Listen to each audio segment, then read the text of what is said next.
എഴുന്നേൽക്കാത്ത വിശ്വാസിയും ഓടുപൊളിക്കുന്ന വിശ്വാസവും. 4 പേർ കിടക്കയോടെ ഒരു പക്ഷപാതക്കാരനെ യേശു പ്രസംഗിക്കുന്ന വീടിൻ്റെ മുൻപിലെത്തിച്ചു.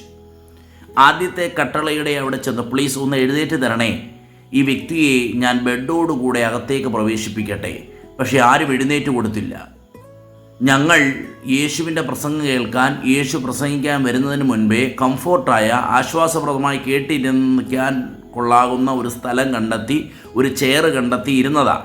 അവിടെ നിന്ന് എഴുന്നേറ്റാൽ പിന്നെ ഇരിക്കുമ്പോൾ ആ നല്ല സുഖപ്രദമായ ഒരു ഇരിപ്പിടം കിട്ടണമെന്നില്ല. പ്ലീസ് എഴുന്നേൽക്കയില്ല.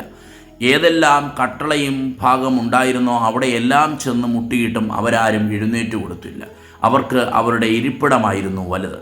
പക്ഷേ ഇത് കണ്ടുകൊണ്ടിരുന്ന വീട്ടുടയവൻ പറഞ്ഞു, ആരും എഴുന്നേറ്റ് തരുമെന്ന് തോന്നുന്നില്ല. എൻ്റെ വീടാണെങ്കിൽ പോലും ഇരുന്നവർ ഞാൻ പറഞ്ഞാലും അനുസരിക്കണമെന്നില്ല. അതുകൊണ്ട് നിങ്ങൾ വീടിൻ്റെ ഓട് പൊളിച്ച് അകത്തേക്ക് ഇവനെ എത്തിക്കുക.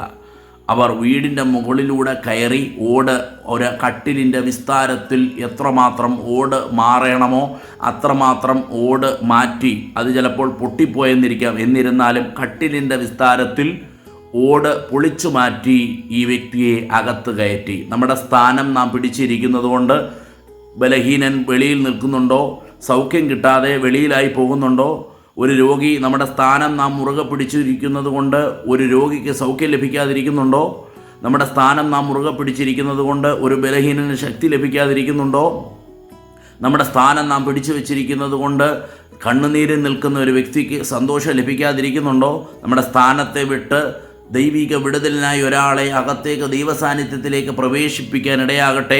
നമ്മുടെ സ്ഥാനം കൊണ്ട് ഒരുവന് ദൈവസാന്നിധ്യത്തിലേക്ക്, വിടുതലിലേക്ക് പ്രവേശിക്കാൻ കഴിയാതെ പുറത്തു നിന്ന് വേദനിക്കേണ്ടി വരരുത്. ഈ വചനങ്ങളാൽ ദൈവം നമ്മെ അനുഗ്രഹിക്കുമാറാകട്ടെ.